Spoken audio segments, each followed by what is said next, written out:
তা কি সিনেমা দেখতে যাচ্ছ? চোখের বালি। চোখের বালি? ওটা বড়দের সিনেমা। আমি ছোট্ট নাকি? হ্যাঁ, আজকে আমরা এই বড়দের সিনেমাটাই দেখব। একটা কথা আছে না, একজনকে ভালোবাসার পরেও যদি দ্বিতীয় কোনো ব্যক্তির ওপরে তোমার একটু হলেও ভালোবাসা জন্মায়, তাহলে তুমি দ্বিতীয় জনকেই বেছে নাও। কারণ প্রথম জনকে যদি তুমি সত্যিই ভালোবাসতে, তাহলে দ্বিতীয় জনকে কখনোই ভালোবাসতে পারতে না। আর দ্বিতীয় জনের পরেও যদি তৃতীয় কোনো ব্যক্তির ওপরে তোমার সামান্য হলেও প্রেমানুভূতি জন্মায়, তাহলে বুঝে নিও তোমার চরিত্রের দোষ আছে। নিজেকে সামলাও, নয়তো নিজের হাতেই নিজের ভবিষ্যৎ নষ্ট করে ফেলবে। তো আজকে রবি ঠাকুরের একটা কালজয়ী উপন্যাস অবলম্বনে চোখের বালি। তো গল্পের শুরুতেই কলকাতার জমিদার বাড়ির একটা সিন দেখতে পাই। বাড়ির বিধবা কর্ত্রী রাজলক্ষ্মী তার ছেলে মহেন্দ্রর জন্য সুশিক্ষিতা সুন্দরী একটি মেয়ের ছবি এনে তাকে দেখায় এবং তার সঙ্গে মহেন্দ্রর বিয়ের কথা বলে। মেয়েটির নাম বিনোদিনী। বিনোদিনী খুব সুন্দরী হওয়া সত্ত্বেও মহেন্দ্র এই বিয়ের প্রস্তাব নাকচ করে দেয়, কারণ মেয়েটি সুশিক্ষিত, ইংরেজি জানে। আর সেই সময় একটা প্রথা ছিল যে, মানে কুসংস্কারই বলতে পারো, সেই সময়ে পড়াশুনো জানা মেয়েরা নাকি অশুভ হতো, অলক্ষী হতো, যা সংসারে আনলে অমঙ্গল আসতে পারে। তো মহেন্দ্র এই বিয়ের প্রস্তাব না করে দেওয়ায় তার মা রাজলক্ষ্মী খুবই কষ্ট পায়। তো এইবারে রাজলক্ষ্মী তার বোনের সমতুল্য ননদ অন্নপূর্ণার কাছে যায়। অন্নপূর্ণা বিধবা হওয়ার পরেই সে রাজলক্ষ্মীর কাছে আশ্রিতা। তার একটা ছেলে আছে, নাম বিহারী। রাজলক্ষ্মী বিহারীকে ছেলের মতোই ভালোবাসে। মহেন্দ্র আর বিহারী একসঙ্গেই ডাক্তারি পাশ করেছে। সবকিছুই ঠিক থাকলেও বিহারীর মনে একটা ক্ষোভ আছে যে সব সময় তার ভাগ্যেই কেন মহেন্দ্রর বাদ দেওয়া জিনিসগুলোই জোটে। এটা সেই ছোট্টবেলা থেকেই মহেন্দ্র যা বাদ দেবে, যা তার পছন্দ না,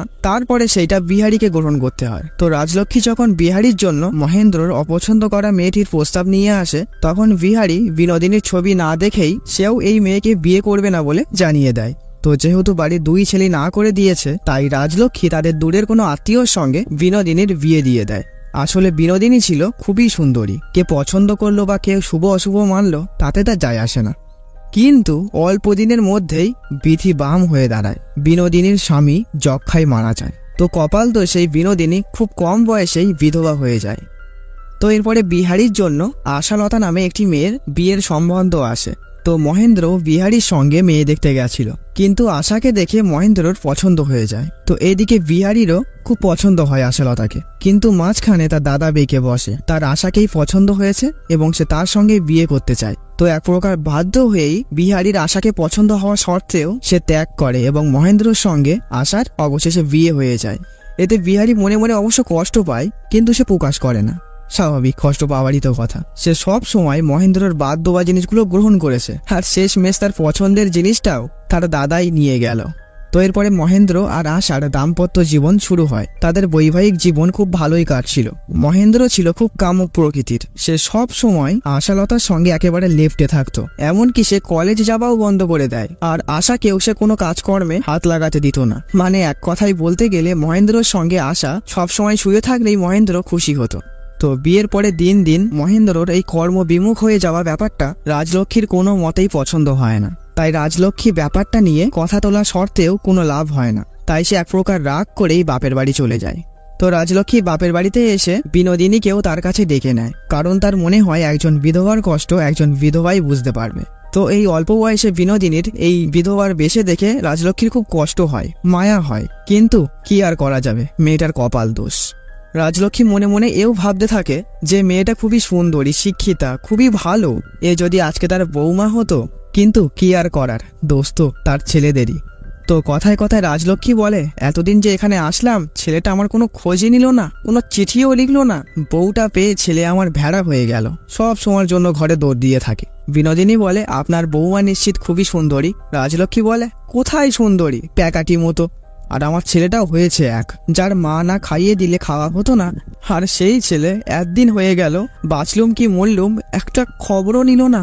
তখন বিনোদিনী বলে, ও মহেন্দ্রবাবুর তো একটা চিঠিও এসেছিল, কিন্তু সে তো বিহারীর নামে। রাজলক্ষ্মী বলে, ও মা, তা আগে বলবি তো, চিঠিটা খুলে পড়তো। বিনোদিনী বলে, অন্যের চিঠি পড়বো? রাজলক্ষ্মী বলে, আরে আমারই তো ছেলের চিঠি, ও কেমন রইল না রইল আমার জানতে হবে না, পড়। তো বিনোদিনী চিঠি পড়তে শুরু করে। চিঠির কয়েক লাইন পড়া মাত্রই রাজলক্ষ্মী বলে, ছি ছি ছি, থাম। আসলে মহেন্দ্র তার স্ত্রীর সঙ্গে কাটানো মুহূর্তের গল্প ও আশার শারীরিক সৌন্দর্যের বর্ণনা করে বিহারীকে জ্বালানোর জন্য সে চিঠি লিখেছে। আর এই চিঠি বিনোদিনীর মনেও তীরের মতো এসে লাগে। সেও আশাকে ও মহেন্দ্রকে দেখতে চায় যে সে কিসে এমন কম পড়েছে যে মহেন্দ্র তাকে প্রত্যাখ্যান করলো। আশা কি তার থেকেও সুন্দরী, নাকি তার নখের যোগ্যও না সে? তো এই সব দ্বন্দ্ব তার মনে চলতে থাকে। তো তার মনের কথা বোধ হয় বিধাতা শুনতে পেয়েছিল। তো একদিন রাজলক্ষ্মী তাকে তার সঙ্গে কলকাতা অর্থাৎ তার বাড়িতে যেতে বলে। তো বিনোদিনী আর না করে না, সেও কলকাতা চলে আসে। তো কলকাতায় আসার পরের দিনই বিনোদিনীর সঙ্গে ছাদে আশালতার দেখা হয়। আশা ছিল খুবই সাধারণ মেয়ে, সে অতটাও সুশিক্ষিত নয়, সে কোনো রকমে বাংলাটা পড়তে পারত। আর বিনোদিনী তো সুশিক্ষিতা, ইংরেজি পারে। তো বিনোদিনীর সঙ্গে আশার খুব ভালো বন্ধুত্ব তৈরি হয়ে যায়। তো আশা বিনোদিনীকে বলে সে তাকে ইংরাজি শেখাবে। বিনোদিনী বলে হ্যাঁ, অবশ্যই শেখাবো। তো এদের দুজনার মধ্যে একটা ভালো বন্ধুত্বপূর্ণ সম্পর্ক তৈরি হয়ে যায়। তো এমনই একদিন বিনোদিনী আশার ঘরে আসে। তো আশা কথায় কথায় জানায় যে ঘরের বইয়ের আলমারির থেকে কেমন তোক্তার গন্ধ বেরোয়। তখন বিনোদিনী জানায় যে আলমারির মধ্যে তো ন্যাফথলিন রাখতে পারো। আশা বলে সে আবার কি? বিনোদিনী বলে তোমার কর্তাকে বলো, উনি এনে রাখবেন। আশা বলে ওসব খটোমটো নাম আমার মনে থাকবে না, তুমি একটু লিখে দাও তো। তো বিনোদিনী কাগজে লিখে দেয় ন্যাফথলিন। তো আশা বলে সই, তোমাকে না আমার খুব ভালো লেগেছে, তুমি এখানে থাকবে কয়েকদিন আরো? বিনোদিনী বলে যদি না তোমরা তাড়িয়ে দাও থাকবো। আশা বলে তোমাকে কে তাড়াচ্ছে, তুমি থাকো। বিনোদিনী বলে আচ্ছা, তোমার তো বিহারী বাবুর সঙ্গে বিয়ে হওয়ার কথা ছিল, সেটা হলো না, ওর দাদার সঙ্গেই হয়ে গেল, তোমার আফসোস হয় না? আশা বলে ও মা, আফসোস হতে যাবে কেন, ভগবান যেটা করে মঙ্গলের জন্যই করে। বিনোদিনী বলে সত্যিই কি তাই? এই যে আমি বছর না ঘুরতেই বিধবা হলাম, এটাও কি ভগবান মঙ্গলের জন্যই করেছেন? আশা বলে কেন যে এত ইংরেজি পড়তে গেলে তুমি? একবার ভাবো, তাহলে তুমি তো বরের সঙ্গে অন্য জায়গায় থাকতে, আর তুমি এখানে আসতেও না, আর আমার সঙ্গে তোমার দেখাও হতো না। বিনোদিনী বলে বা আমি এই জায়গায় থাকতাম, তুমি অন্য জায়গায় থাকতে। আশা বলে ধেৎ, তা কেমন করে হয়? বিনোদিনী বলে তোমার শাশুড়ি প্রথমে তোমার বরের সঙ্গে আমার সম্বন্ধ করেছিলেন, তুমি জানো না? আশা বলে ভাবলাম আমরা সই পাতাবো, এখন দেখছি সতীন পাতাতে হবে। তো রাত্রেবেলা মহেন্দ্র বাড়ি ফিরতেই বিনোদিনী সেই ন্যাফথলিন লেখা কাগজটি তার স্বামীকে সে দেয় আর বলে এইটা এনে দিতে। মহেন্দ্র বলে ন্যাফথলিন? কে লিখেছে এটা? আশা বলে আরে তুমি এনে দাও না এটা। মহেন্দ্র বলে হ্যাঁ এনে দেবো, তা কে লিখেছে এটা? এ হাতের লেখা তো আছে না। আশা বলে এটা আমার সইয়ের। মহেন্দ্র বলে তা তোমার সইটির নাম কি? ও নাম বলা যাবে না, আমি ওকে বালি বলে ডাকি, চোখের বালি। তো এইদিকে বিনোদিনীর সঙ্গে সঙ্গে থাকতে থাকতে রাজলক্ষ্মীও এখন চায়ের নেশা ধরেছে। আসলে তখনকার বিধবাদের অনেক নিয়ম কানুনের মধ্যেও থাকতে হতো। তারা রঙিন কাপড় পরতে পারতো না, সবসময় থান পরে থাকতে হতো। তারা মাছ মাংস ইত্যাদি খেতে পারতো না, শোয়ার সময় মেঝেতে শুতে হতো। আর সেখানে চা তো ইংরেজদেরই অভ্যাস। কিন্তু বিনোদিনী শিক্ষিতা, সে এইসব বিষয় অত মানতে চাইতো না, শুধু সামাজিক নিয়ম পালনের হেতু তাকে করতে হতো। কিন্তু চায়ের নেশা বড় নেশা, তার সঙ্গে পড়ে রাজলক্ষ্মীও চায়ের নেশায় পড়ে যায়। তো কিছুক্ষণ পরে বিহারি আসে, সে রাজলক্ষ্মীকে বলে বড় মা, গাছ কাটা হচ্ছে বাড়ির, তুমি কি জানো? রাজলক্ষ্মী বলে হ্যাঁ জানি, অনেকদিন ধরে জঙ্গল হয়েছিল, তাই ওই বিনোদিনী বলল গাছগুলো কেটে দিতে, তাই কাটতে বলেছি আমি। বিহারি বলে শুনেছি উনি নাকি খুব পড়াশুনো করেছেন, জগদীশ বাবু যে গাছের প্রাণ আবিষ্কার করেছেন সেটা বোধ করি ওনার অজানা নয়। বিনোদিনী বলে সে কথা বলতে গেলে তো আবার অনেক কিছুই বলতে হয়, শুধু বিধবাদের মাছ খাওয়া বন্ধ করলে হয় না। আচ্ছা বসুন, আপনি এক কাপ চা খান। বিহারি বলে হ্যাঁ ঠিক আছে। তো চা দিতে দিতে বিনোদিনী বলে চাটাও কিন্তু গাছের পাতার, আর সেটাকে আমরা কিন্তু পুড়িয়ে খাই। বিহারি একটু ম্লান হাসি দেয়, কারণ সে বুঝতে পেরেছে বিনোদিনীর সঙ্গে তর্কে পারা যাবে না। তো রাত্রেবেলা মহেন্দ্র আসার জন্য একটা ব্লাউজ এনে দেয়। লতা বলে এ তো মেম সাহেবরা পড়ে, আমি এ তো পড়তে জানি না। মহেন্দ্র বলে স্বামীর জন্য মেয়েরা অগ্নি পরীক্ষা দিচ্ছে, আর তুমি একটা ব্লাউজ পরতে পারবে না? তো সকালবেলায় আশা ওই ব্লাউজটি পরার চেষ্টা করছে, কিন্তু সে ঠিকভাবে পরতে পারছে না। তো বিনোদিনীকে দেখে আশা বলে বালি, একটু সাহায্য করে দেন আমারে, আর এত মোটা ব্লাউজ পরে শোয়া যায়? বিনোদিনী বলে তোর চিন্তা করতে হবে না, শোয়ার আগে তোর বর নিজেই খুলে নেবে। আশা বলে বালি, তুই বড্ড দুষ্টু হয়েছিস, একটু পরিয়ে দে। তো বিনোদিনী ব্লাউজটি ভালো করে পরিয়ে দেওয়ার জন্য সে আশার গায়ের থেকে ব্লাউজটি খোলে এবং তার বুকে দেখতে পায় অসংখ্য ক্ষত, মানে লাভ বাইট। আশা বলে উনি এত দর্শিপনা করেন না, ওনার সঙ্গে কি আমি আর পারি?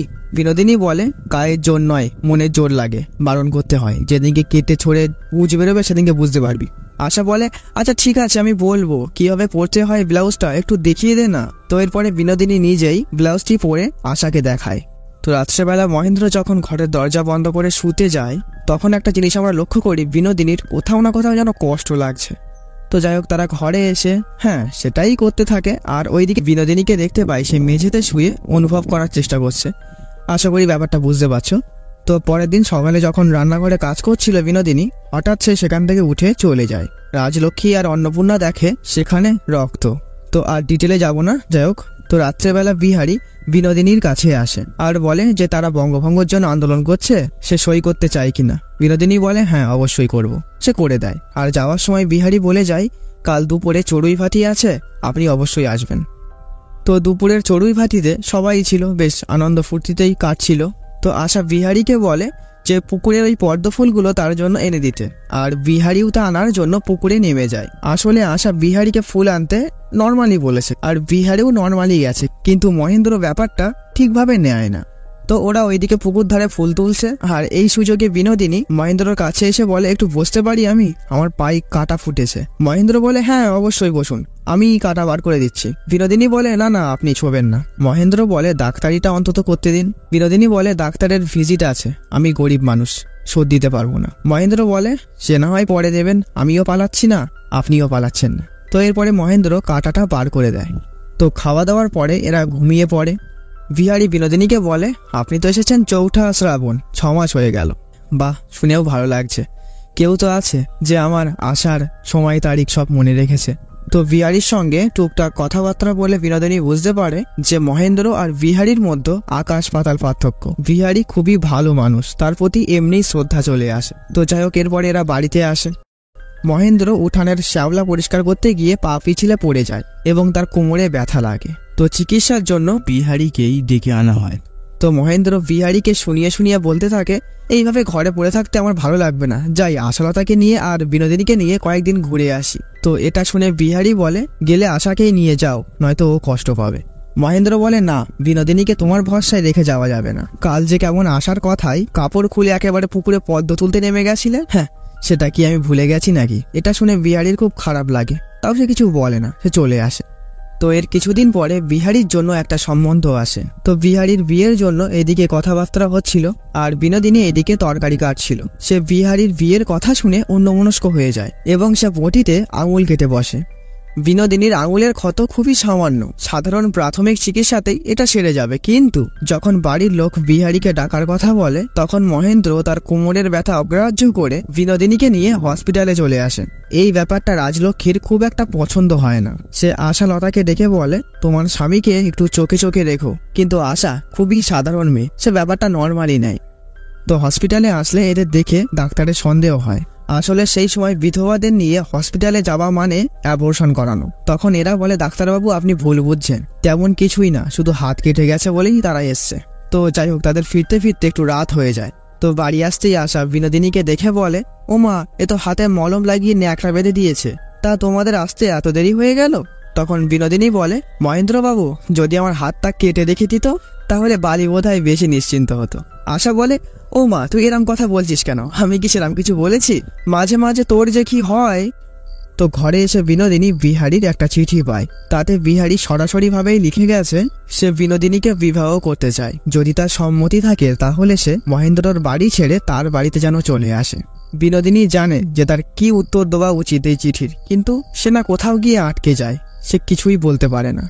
তো একদিন আশা বিনোদিনীকে তার গহনাগুলো পরায় এবং মহেন্দ্র আর বিহারীকে ডেকে পাঠায়। তো বিনোদিনীকে গহনা পরিহিত অবস্থায় বিহারী দেখে বলে বাহ, তোমাকে তো বেশ সুন্দর লাগছে। মহেন্দ্র বলে মোটেও না, উনি এমনিতেই যেমন থাকেন সেটাই ভালো লাগে।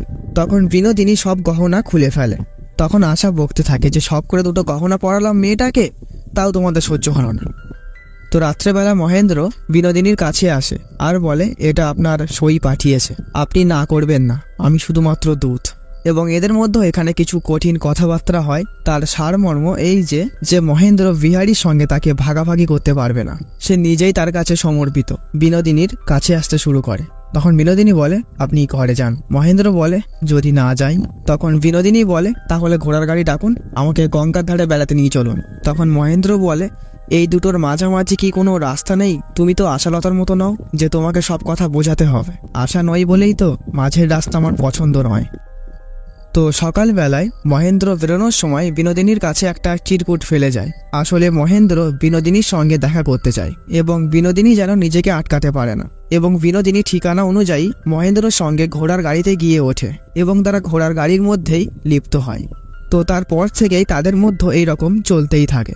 তো এমনই একদিন ছাদে আশা কাপড় মেলতে গিয়ে বিনোদিনীর বুকে ক্ষত দেখতে পায়, মানে ওই লাভ বাইট।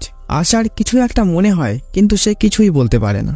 তো এরপর থেকে মহেন্দ্র আর বিনোদিনীর কথাবার্তা চিঠির মাধ্যমে হতে থাকে এবং সেই সব চিঠিপত্রগুলো বিনোদিনী তার গহনার বাক্সর মধ্যে রেখে দেয়। তো এমনই একদিন বিনোদিনী তার স্বামীর মৃত্যুবার্ষিকীর নাম করে কালীঘাটে পুজো দিতে যায়। আর এদিকে আশাকে তার শাশুড়ি মা রাজলক্ষ্মী বলে যে তোমার খুড়িমা এসছেন, তোমার বালার নকশাটা দেখতে চাইছেন, আনো তো একটু। আশা একটু ইতস্তত করতে থাকে, কারণ তার গহনার বাক্স তো বিনোদিনীর কাছে আসে। বালা দুটো হারিয়ে ফেলেছ নাকি এর মধ্যেই? আশা বলে না মা, আনছি, বাস্কে আছে। আর এইদিকে দেখতে পাই মহেন্দ্র আর বিনোদিনী ঘোড়ার গাড়ির মধ্যেই সেটাই করতে থাকে। আসলে বিনোদিনী বাড়ি থেকে মিথ্যে কথা বলে বেরিয়ে এসছে, আর মহেন্দ্র কালীঘাট গেছিল আর সেখান থেকে প্রসাদ এনে বিনোদিনীর কাছে দেয়, যাতে সে বাড়ি গিয়ে প্রমাণ করতে পারে যে সে আসলেই কালীঘাট গেছিল। আর এদিকে আশা বিনোদিনীর ঘরে এসে বাক্সটি খোলে। সে বাক্সর মধ্যে বালা খুঁজতে গিয়ে কিছু চিঠিপত্র পায়, যেগুলো আসলে মহেন্দ্র আর বিনোদিনীর কথাবার্তার চিঠি। তো কৌতূহলবশত আশা চিঠিগুলি পড়ে এবং সে বুঝতে পারে মহেন্দ্র আর বিনোদিনীর মধ্যে আসলেই সম্পর্ক আছে। কারণ একটা মেয়ে যতই সাধারণ বা বোকা হোক না কেন, তার স্বামীকে সে হাড়ে হাড়ে চেনে। তার স্বামীর অন্য জায়গায় সম্পর্ক চলছে কিনা সে অনায়াসেই তা বুঝতে পারে। সে খুবই কষ্ট পায় এবং সেখানেই বসে হাউ হাউ করে কাঁদতে থাকে। সে ভাবতে থাকে আমার সংসারটা এইভাবে শেষ হয়ে গেল। আর তখনই সেখানে রাজলক্ষ্মী আসে। সে বলে, আরে বালা আনতে কখন পাঠিয়েছি, বুড়ো হয়ে গেলে নাকি? আরে কাঁদছো কেন তুমি? আশা বলে কিছু হয়নি মা। রাজলক্ষ্মী বলে, মায়ের চোখে ফাঁকি দেওয়া যায় না মা, কি হয়েছে বলো? আশা আর নিজেকে ধরে রাখতে পারে না। সে তার শাশুড়ি মাকে জড়িয়ে ধরে পাগলের মতো কাঁদতে থাকে আর বলতে থাকে, দোহাই মা, আপনি আমাকে মারুন কাটুন যা ইচ্ছা করুন, আমাকে জিজ্ঞাসা করবেন না কি হয়েছে। তোর ঘর বলতে খাটের ওই চৌভর্তি, সেটাকেও আটকে রাখতে পারলি না, শেষমেশ তুইও কপাল পোড়ালি। আর তখনই সেখানে বিনোদিনী আসে আর বলে, এই নিন, কালীঘাটে গেছিলাম প্রসাদ। সে থমকে দাঁড়িয়ে যায়, কারণ সে দেখতে পেয়েছে আশা তার বাক্স খুলেছে। আশা বলে, আমায় ক্ষমা করিস বালি, মা বালা জোড়া দেখতে চেয়েছিল, তাই আমি তোর বাক্স খুলেছি। বিনোদিনী স্তব্ধ হয়ে যায়, সে আর একটাও কথা বলতে পারে না। এরপরে আশা ও বাড়িতে আর থাকিনি। সে বিহারীর মা আশাপূর্ণার সঙ্গে কাশি চলে আসে। তো রাজলক্ষ্মী বিনোদিনীকে বলে, বৌমা হঠাৎ কাশি চলে গেল কেন রে? বিনোদিনী বলে, তা আমি কি করে জানবো? রাজলক্ষ্মী এইবারে রেগে যায়। সে বলে, ওরে মাগি ভাতার খাকি, কিছু বুঝি না আমি না? কুড়ে ঘর থেকে এসে 3 তলা বাড়ি দেখে খুব পাঠ রানী হওয়ার শখ হয়েছে তোমার, তাই না? বিনোদিনী বলে, আমার যদি সেই লোভ থাকতো না, আপনার বৌমা অনেকদিন আগেই ঘর ছাড়া হতো। রাজলক্ষ্মী বলে, তোর কিসের লোভ আমি খুব ভালো রকম জানি। মেয়ে মানুষের যে লোভে সংসার ছাড়খাড় হয়ে যায়, তোর সেই লোভ। তার সঙ্গে আমার ছেলেটাও হয়েছে, নিজে দেখে পছন্দ করে বিয়ে করলো, তাও ছুকছুকানি গেল না। বিনোদিনী বলে, শরীরের লোভ হলেই দোষ, তাই না? আপনি যে প্রতিদিন এসে আমার কাছে চা খান, তাতে আপনার বিধবার দোষ হচ্ছে না? রাজলক্ষ্মী বলে, 2 কাপ চা খাবি এত বড় বড় কথা? তোর চা আজকে আমি গলায় আঙুল দিয়ে বমি করব। তো বাইরে সবাই ছুটে আসে, মহেন্দ্রও আসে। রাজলক্ষ্মী বলে, শোন ছেলে, আজ সন্ধ্যের মধ্যেই হয় ওই মাগি এই বাড়ি ছেড়ে চলে যাবে, না হলে আমি চলে যাব। বিনোদিনী বলে, আমিই চলে যাচ্ছি। তো বিনোদিনী এইবারে বিহারীর বাড়িতে চলে আসে। আমরা দেখতে পাই সে গহনা পরে এসছে, তাকে বেশ সুন্দর লাগছে। বিহারী বলে, যখন বাড়ি যাবেন বলবেন একটা বিশ্বস্ত গাড়িওয়ালা দিতে হবে তো আপনার সঙ্গে। আর যদি বলি আমি এখান থেকে যাব না? বিহারী বলে, ও তা থাকুন, আমি একটা অন্য ঘরের ব্যবস্থা করছি। বিনোদিনী বুঝতে পারে যে বিহারী তাকে অ্যাভয়েড করছে, তো সে সরাসরি বলে, আমাকে আপনি বিয়ে করবেন? বিহারী হাসতে থাকে, কেন? ও বাড়িতে আপনার তো দিব্যি আশ্রয় আছে। আছে, তবে সে আশ্রয়ের মধ্যে কোনো স্বীকৃতি নেই, কোনো সম্মান নেই। বিহারী বলে, বিনোদিনী, আমি সবই জানি তোমার ব্যাপার, আজ তোমার সম্মানের জন্যই হাসা তো কাশিবাসি হয়েছে। বিনোদিনী বলে, আচ্ছা বেশ, আপনি আমাকে সম্মান দিন, আমি আপনার বৌঠান তথা আশাকে ফিরিয়ে এনে দেব। বিহারী বলে, তার মানে সেটা হরণ করার পিছনে আপনারই হাত ছিল, এটা প্রমাণ হয়ে গেল। আচ্ছা, না হয় আমাকে দাসী করেই রাখেন। বিহারী বলে, ছি বৌঠান, এত নিচু মানসিকতা আমার নয়, দয়া করে আমাকে বৌঠান বলো না। বিহারী বলে, বেশ, তবে বিনোদিনী দেবী বলেই ডাকবো, তবে আমার বক্তব্য বদলাবে না। বিনোদিনী যদি প্রথমেই তার কাছে আসতো, তাহলে সে বিধবা হওয়া সত্ত্বেও সসম্মানে তাকে সে গ্রহণ করে নিত, কিন্তু এখন সে মহেন্দ্রর উচ্ছৃষ্ট বা পাতি বাংলায় খেয়ে ছেড়ে দেওয়া জিনিস। তো বিনোদিনীর আর কোনো কুলে ঠাঁই নেই। তো সে তার মৃত স্বামীর বাড়িতে, অর্থাৎ তার নিজের বাড়িতেই চলে আসে এবং সে উপলব্ধি করে তার জীবনটাই পুরো ব্যর্থ। সে না পেল স্বীকৃতি, না পেল সমাজে সম্মান। সে একটা কলসিতে দড়ি বেঁধে সমুদ্রে যায়, কিন্তু আত্মহত্যা তো এত সহজে করা যায় না। সে শেষমেশ সিদ্ধান্ত নিতে পারে না, সে চলে আসে। একদিন হঠাৎ মহেন্দ্র বৃষ্টির মধ্যেই তার কাছে চলে আসে আর বলে, বিনোদিনী, আমি সবকিছু ছেড়ে তোমার কাছে চলে এসেছি, তোমাকে নিতে এসেছি। বিনোদিনী বলে, তুমি নিজে থেকে আসোনি, আশালতা তোমাকে ছেড়ে গেছে, আর এই জন্যই তুমি আমার কাছে এসছো। আমি তোমার সঙ্গে যেতে চাই না, আমি বিহারী বাবুর কাছে যাব। তুমি একটু দয়া করে বিহারী বাবুকে রাজি করাও না, আর আমাদের সত্যিটা বলে দাও। মহেন্দ্রর মনে হয় সে জীবনে এই প্রথম বিহারীর কাছে হেরে গেছে। বিনোদিনী বলে, আমি জানি উনি কাশী গেছেন ওনার মায়ের কাছে। তো এদিকে কাশীতে আশাপূর্ণা ও আশালতাকে দেখতে পাই। আশালতা বলছে, জানো মাসি, বাবা বিশ্বনাথ মুখ তুলে চেয়েছেন, আমার সব তোমার মতো বন্ধ হয়ে গেছে, আমি এখন মাসে প্রতিদিনই বিশ্বনাথ দর্শন করতে পারবো। আশাপূর্ণা বলে, তোর কোনো কাণ্ড জ্ঞান আছে? তুই কি বলছিস, তুই জানিস? আশা বলে, ওর 100 কোটি বছর পরমায়ু হোক, কিন্তু বিধবা হওয়ার মধ্যেও একটা সুখ আছে, স্বামী চলে যাওয়ার একটা কষ্ট আছে, আর আমার স্বামী চলে যাওয়ার মধ্যে একটা অপমান আছে, এটা সহ্য করা যায় না। আশাপূর্ণা বলে, ওরে পাগলি, তুই বুঝছিস না, তুই মা হতে চলেছিস। আশা চমকে ওঠে, আসলে আশা এইসব ব্যাপারে অত বোঝে না। তো এর মধ্য দিয়ে বেশ অনেকটা সময় কেটে যায়। রাজলক্ষ্মী অসুস্থ হয়ে পড়ে, আর এইদিকে আশাপূর্ণা থেকেই আশাকে সাধ দেয়। আর এইদিকে মহেন্দ্রর সঙ্গে বিনোদিনী কাশীতে এসে উঠেছে, কিন্তু সে এখনো পর্যন্ত বিহারীর কোনো দেখাই পায়নি। তো এমনই একদিন বিনোদিনী আশাকে দেখতে পায়। সে দেখে সে প্রেগনেন্ট। এটা দেখে সে সঙ্গে সঙ্গে ঘরে চলে আসে এবং মহেন্দ্রকে বলে, তোমার সন্তানের ইচ্ছে হয় না? মহেন্দ্র বলে, হ্যাঁ করে, কিন্তু তুমি তো আমার থেকে প্রতিজ্ঞা করে নিয়েছো যে তুমি বিহারীর কাছে যাবে। বিনোদিনী আচমকা মহেন্দ্রকে জড়িয়ে ধরে আর বলে, আমি যতক্ষণ কাঁদবো আমাকে জড়িয়ে ধরে রাখো, আমাকে ছাড়বে না, আমার মাথায় হাত বুলিয়ে দাও, আমাকে ছেড়ে উঠে যেও না। তো এমনই একদিন একটি বুড়ি কাশী ঘাটে মারা যায়। তো সে মারা গেছে এটা নিশ্চিত করার জন্যই জনৈক একটি লোক একটা ডাক্তার ডেকে নিয়ে আসে। বিহারী আসে। তো সেই সময় ঘাটেই বিনোদিনী ছিল। তো তাকে দেখতে পেয়ে বিহারী বলে যে, দাদা কোথায়? বিনোদিনী বলে, তাহলে আপনি আমার কাছে আসেননি? বিহারী বলে, শনিবার দিন বড়মা চলে গেছেন, অর্থাৎ রাজলক্ষ্মী মারা গেছে, আর সেই খবরটা দিতেই সে এখানে এসেছিল। তো বিনোদিনী বিহারীকে নিয়ে মহেন্দ্রর কাছে আসে এবং তার মায়ের মৃত্যুর খবরটা তাকে দেয়। বিনোদিনী বলে, যাও তুমি বাড়ি চলে যাও, আর কাজের দিন যদি পারো একটু চা উৎসর্গ করো। উনি চা খেতে ভালোবাসতেন। তো মহেন্দ্র চলে যায়। তো সকালবেলা বিহারী বিনোদিনীকে বলে, বড়মার কাছে শুনেছিলাম আমার নাকি বিয়ের সম্বন্ধ এসেছিল আবারও, আপনি নাকি ভেস্তে দিয়েছেন। বিনোদিনী বলে, হ্যাঁ মনে করতে পারেন তাই। বিহারী বলে, তো আপনাকে তো শাস্তি পেতে হবে। আমাকে আর কি শাস্তি দেবেন, যা পারেন করুন। বিহারী বলে, আমাকে আপনার বিয়ে করতে হবে। বিনোদিনী তার সম্মতিও জানায়। তো পরের দিন বিহারী যখন বিয়ের সরঞ্জাম নিয়ে বিনোদিনীর কাছে আসে, সে ঘরের মধ্যে বিনোদিনীকে দেখতে পায় না, শুধু একটা চিঠি। সে সবকিছু ছেড়ে চলে গেছে। কোথায় গেছে কেউ জানে না। আসলে বিনোদিনী উপলব্ধি করেছে সে না চাইতেই অনেক পাপ কাজ করে ফেলেছে। সে একজনের সংসার পর্যন্ত ভেঙে ফেলেছিল, সেটা মহেন্দ্রর প্রতি প্রতিশোধ হোক বা তার প্রতি অ্যাট্রাকশন। সে কতকটা তো পাপই করেছে, কিন্তু তার ভাগ্য বিচার করতে গেলে এও প্রশ্ন উঠে আসে, সে অল্প বয়সে কি এমন পাপ করেছিল যে তাকে বিধবা হতে হলো। তো যাই হোক, সে বিহারীকে ভালোবেসে ফেলেছিল। তার শেষ মুহূর্তেও মনে হয়েছিল যে বিহারীর কাছে সে চলে যায়, কিন্তু সে সেটা পারল না, কারণ তার কলঙ্ক তথা পাপ সে বিহারীর ওপরে আনতে চায় না। তো এইদিকে আশালতা বাড়ি ফিরে আসে। কিছুদিন পরে বিনোদিনী আশার কাছে একটা চিঠি পাঠায়। তো চিঠির সারমর্ম কিছুটা এইরকম। সে প্রথমেই আশার কাছে ক্ষমা চেয়ে নেয় আর বলে, বাইরে থেকে আমরা দুজনাই ভিন্ন হলেও ভিতরে ভিতরে কিন্তু আমরা এক। আমাদের দুজনারই স্বপ্ন একটা সংসারের।